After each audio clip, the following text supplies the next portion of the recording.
और बिहार की राजनीति में इस वक्त एक बहुत बड़ा चेहरा आप कह लीजिए या फिर चर्चा का विषय, जिनका नाम है प्रशांत किशोर।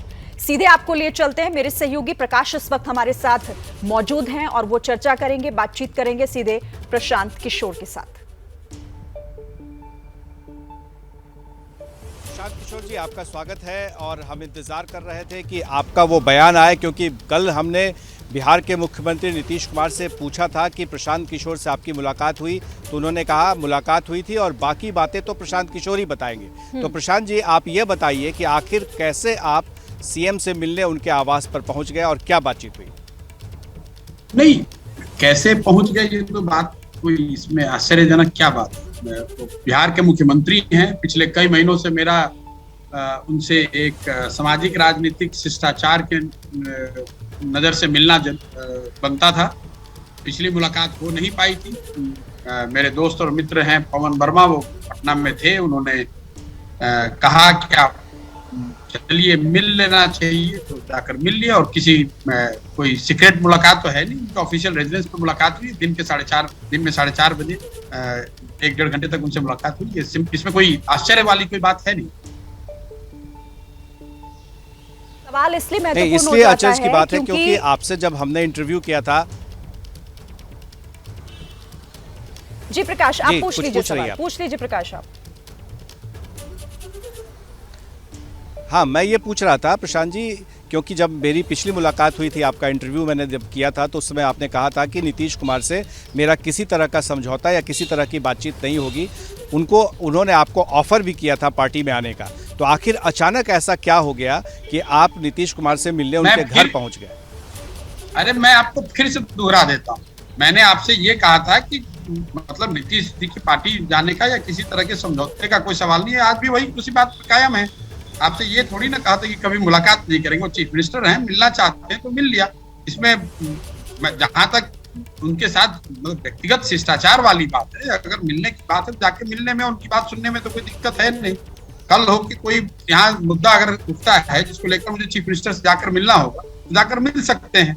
लेकिन मैं उतने ही एम्फेटिकली आपको बता रहा हूँ कि कोई साथ में जुड़ने की बात, या मैंने जो अपना अभियान जनसुराज शुरू किया है उससे पीछे हटने की बात, या मैं 2 तारीख से जो यात्रा की मैंने घोषणा करी हुई है उससे पीछे हटने की बात, सवाल ही नहीं उठता है इसका। नहीं, आपने ये कहा था कि जिस तरह से नीतीश कुमार और लालू यादव दोनों ही एक नाई के बात को सामने लाते हुए कि दोनों ही हजामत बना रहे थे, या दोनों ने हजामत बनाई है, एक के अपराधी ने बनाई और दूसरे अधिकारियों ने, तो क्या आपको लगता है कि ये सारे बयान जब एक तरफ जाते हैं और दूसरी तरफ आप उन्हीं से मिल लेते हैं, तो कहीं ना कहीं ये दिखता है कि प्रशांत किशोर जो है कहीं सॉफ्ट है नीतीश कुमार के प्रति, और कभी भविष्य में ये सॉफ्टनेस जो है उनकी नजदीकी या साथ में आने की बात होगी? एक पैसे सॉफ्ट नहीं है। देखिए, जो राजनीतिक बात है वो बिल्कुल किनारे है। जहां तक मिलने का एक व्यक्तिगत शिष्टाचार है, राजनीतिक सामाजिक शिष्टाचार है, मिलने की बात, पवन वर्मा यहाँ आए थे, उन्होंने कही कि आपको चल के मिल लेना चाहिए। मैंने जाकर वहां से मुलाकात कर ली। उनसे जब मुलाकात हुई तो उनसे भी वही सारी बातें कही जो आपसे कह रहे हैं अभी कैमरे पे या पीछे अपने इंटरव्यू में कहा था। उनसे मैंने बताया कि बिहार में जो स्थिति हम लोग देख रहे हैं वो पहले के मुकाबले बहुत खराब है, लोगों के मन में गुस्सा है, इन चीजों को आपको सुधार करना चाहिए। जितनी बातें मैं कैमरे पे बता रहा हूँ, इतनी बातें मैंने उनसे भी कही।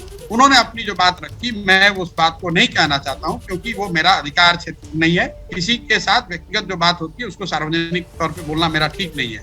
लेकिन उन्होंने जो अपनी बात कहनी थी उन्होंने कही।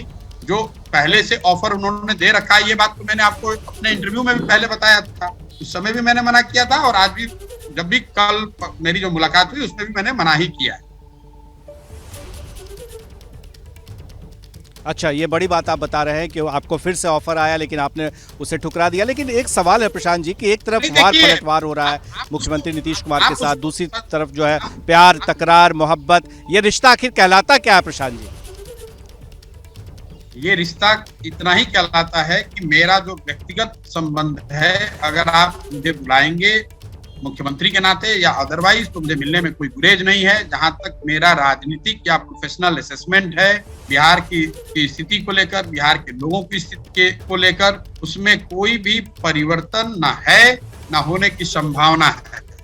मैंने आपके इंटरव्यू में ये बात बताई थी कि अगर नीतीश कुमार जी ने जो दावा किया है, जो मैं समझता हूं कि शायद उसको पूरा नहीं कर सकते हैं, लेकिन फिर भी उन्होंने दावा किया है कि वो 10 लाख लोगों को सरकारी नौकरी दे देंगे। अगर कल बिहार में विकास होता है, लोगों को लगता है कि नीतीश कुमार अच्छा काम कर रहे हैं, हम लोग को बात समझ में आती है, तो किसी के साथ चला जा सकता है। लेकिन जब तक बिहार के विकास में कोई फर्क, के मॉडल में कोई परिवर्तन नहीं आ रहा है, गवर्नेंस में कोई परिवर्तन नहीं आ रहा है, लोगों की सोच में कोई फर्क नहीं आ रहा है, तो मेरे मिलने से क्या हो जाए? ये बात जो मैं आपको अभी कैमरे बता रहा हूँ, यही बात मैंने उनको बताई। तो प्रशांत जी दो सवाल है। पहला ये कि अगर ऐसी बात कह रहे हैं तो कहीं ना कहीं एक खिड़की खुली हुई है आपकी भी तरफ से, और नीतीश कुमार तो खैर खुल करके आपको ऑफर दे रहा है। तो सवाल ये उठता है कि नीतीश कुमार के साथ लालू यादव है, तेजस्वी है, कांग्रेस पार्टी है, लेफ्ट पार्टी है, इतना बड़ा कुनबा है, और आपने कहा था कि इतने बड़े कुनबे के साथ जब नीतीश जी गए हैं तो काफ़ी कमज़ोर होंगे। तो पहला सवाल ये है कि क्या बाकी लोगों के साथ भी आपके ऐसे ही रिश्ते हैं जैसा कि नीतीश कुमार के साथ है, या उनके साथ रिश्ते भी आपके हो सकते हैं? पहला सवाल तो ये है। और दूसरा ये है कि नीतीश कुमार अब ये कह रहे हैं कि बिहार को विशेष राज्य का दर्जा जैसे देने की बात पर, तो अगर केंद्र में सरकार उनकी बनती है तो वो जितने भी पिछड़े राज्य हैं सबको विशेष राज्य का दर्जा देंगे। तो आपको लगता है कि केंद्र में इनकी सरकार बनने वाली ऐसी कुछ बात है? देखिए, पहली बात जहां तक आपने कही, एक बात आप स्पष्ट कर लें और आपके माध्यम से आपके दर्शकों को स्पष्ट कर रहा हूं। जो बात मैं अभी कैमरे पे आपके सामने कह रहा हूं या पहले इंटरव्यूज में कहा है, वही बात मैंने नीतीश कुमार जी से मिलकर दोहराया है।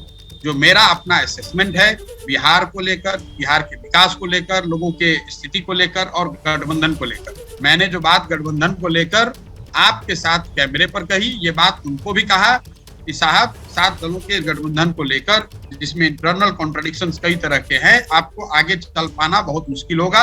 इसलिए अगर मैं आ जाऊं या कोई दूसरा व्यक्ति साथ में आ जाए, उसको कोई फायदा होने वाला नहीं है, जब तक हम लोग बिहार के विकास के लिए कोई एक बेहतर, नया और बेहतर मॉडल जनता के सामने नहीं रखते हैं, तो किन्हीं व्यक्तियों के सिर्फ साथ में आ जाने से कोई बात नहीं बनेगी। और मैं आपको एकदम पुख्ता तौर पर कह रहा हूँ कि यही बात उनको मैंने बताई। तो फिर नीतीश कुमार ने क्या कहा आपसे जब आपने ये सारी बातें कही? तो नीतीश कुमार जी ने क्या कहा, ये मेरा कहना ठीक नहीं है। नीतीश कुमार उन्होंने भाई, वो अभी 4 दिन पहले तक मुझे ये बता रहे थे कि मुझे किसी चीज का ज्ञान नहीं है, मुझे एबीसी नहीं आता है, मैं अंड बंड बोलता हूँ। तो अब आपको ये, कल आप लोग जब उनसे पूछ रहे थे तो आपको ये पूछना चाहिए था कि आप ऐसे व्यक्ति को, जिसको कोई समझ नहीं है, उसको बुलाकर क्यों बात कर रहे हैं। उन्होंने जो बात कही, उनकी बात मैंने सुनी, मैंने अपनी बात बताई, उसका पूरा जो परिणाम है वो ये है, निष्कर्ष ये है, जहां बात खत्म हुई, कि मैंने उनको स्पष्टता से ये बताया कि मैंने जो कमिटमेंट जनता के साथ या पब्लिकली किया हुआ है, जन सुराज को लेकर, जन सुराज अभियान और उससे जुड़ी हुई कार्यक्रमों को, इंक्लूडिंग 2 तारीख से जो पदयात्रा है, उसमें चेंज करने का कोई सवाल ही नहीं पैदा होता है। प्रशांत जी, बड़ी अच्छी बात आपने कही है। ये बात सही है कि आप अपने पुराने मित्र और जो आपके काफ़ी करीबी हैं पवन वर्मा जी, जो आपको शुरुआत के दौर में भी 2014-15 में नीतीश कुमार के पास लेकर के गए थे, और तब आपकी काफ़ी मित्रता बढ़ी थी नीतीश कुमार के साथ, आपने काफ़ी अच्छा समय बिताया था, साथ में रहते थे। पर क्या इस बार आपने इच्छा जताई थी नीतीश कुमार से मिलने की, या उन्होंने आपको बुलाया था? ये इससे बहुत कुछ साफ हो जाएगा कि नीतीश कुमार चाहते हैं आपको साथ में लाना, या फिर आप जाना चाहते हैं? देखिए, अगर मेरी इच्छा होती तो मैं जा सकता हूं। मैंने आपको पिछली बार अपने इंटरव्यू में आपको बताया था, मार्च में भी मुझे उन्होंने ऑफर किया था, और इस बार भी मैं गया हूं, वहां पर भी उन्होंने कहा। मैं अपनी जो समस्या है, मेरी जो समझ है, वो मैंने उनसे साझा करी कि साहब, जब तक आप और हम या कोई भी व्यक्ति या कोई भी दल, कोई भी समूह बिहार के विकास के लिए एक नया और बेहतर मॉडल जनता के बीच में नहीं रखता है, तो सिर्फ राजनीतिक समीकरण बनाने से या राजनीतिक दलों या व्यक्तियों के साथ में आ जाने से कोई बहुत बेहतरी नहीं हो सकती है। इसलिए मैं इसका हिस्सा नहीं बनना चाहता।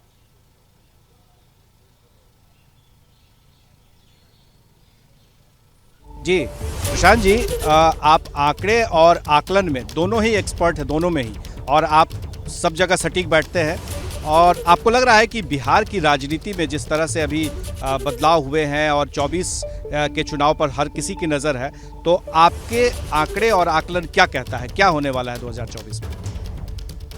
नहीं, ये बात तो आपने पीछे भी पूछी थी। मैंने आपको बताया था कि उस विधा से मैंने अपने आप को अलग कर लिया है और मैं नहीं चाहता हूं कि उन विषयों में मैं फिर से पढ़ूं। मेरे पास ऐसा कोई ज्ञान नहीं है कि मैं बता सकूं कि 24 में क्या होगा। मैंने ये जरूर कहा था कि नीतीश जी या और अन्य नेता जो सो कॉल्ड विपक्षी एकता का प्रयास कर रहे हैं, उसके तहत कोई बहुत बड़ा आमूलचूल परिवर्तन राष्ट्रीय स्तर पे मैं नहीं देखता हूं जिसका राजनीतिक बहुत सिग्निफिकेंस हो। बिहार में जो घटना हुई है वो बिहार स्पेसिफिक घटना है। अगर सरकार अच्छी चलेगी, जनता के इसके आशा अपेक्षा के अनुसार डिलीवर करेगी, तो शायद उनको राजनीतिक फायदा भी होगा। अगर वो नहीं होगा तो उनको राजनीतिक नुकसान होगा, वो बिल्कुल स्पष्ट है। आप लोगों को भी आखिरी सवाल है प्रशांत जी कि क्या आपको लगता है कि लोकसभा चुनाव से पहले आपकी कोई भूमिका इस नए गठबंधन या मेन फ्रंट जो बनाने की बात हो रही है या थर्ड फ्रंट या कांग्रेस के साथ कहीं आपकी भूमिका हो सकती है, क्योंकि जिस तरह से आपकी नजदीकियां विपक्षी नेताओं के साथ लगातार बनी हुई है? नहीं, देखिए, जिनके साथ भी आप काम करते हैं वो संबंध व्यक्तिगत संबंध टूटते नहीं है, लेकिन मैंने जैसा आपको बताया, मैंने अपने आप को उस विधा से, उस काम से अलग कर लिया है। ना मेरी कोई भूमिका है, ना मैं ऐसी कोई भूमिका चाहता।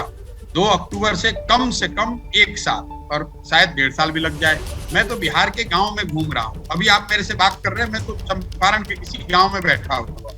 तो विपक्ष की एकता में क्या हो रहा है, विपक्ष क्या कर रहा है, 24 का चुनाव वो कैसे लड़ेंगे, किसके साथ लड़ेंगे, ये मेरी ना चिंता है ना मेरा वो मैंडेट है। जिन लोगों की वो जिम्मेवारी है, जिन दलों और नेताओं की वो जिम्मेवारी है, उनका काम है। मैं अपना काम कर रहा हूँ। क्या मजबूरी है मेरी, बताइए। मैं अभी आपको बताती हूँ कि मैंने ओए होए होए होए, नमकीन के चटकारे लेते हुए टकटकी मार के डिबेट शो को पॉज रिपीट कर करके देख रहे हैं जोगिंदर जी। इनकी तरह आप भी देखें अपने फेवरेट डिबेट्स को रिपीट कर और डाउनलोड कीजिए एबीपी लाइव ऐप अपने स्मार्ट टीवी पर।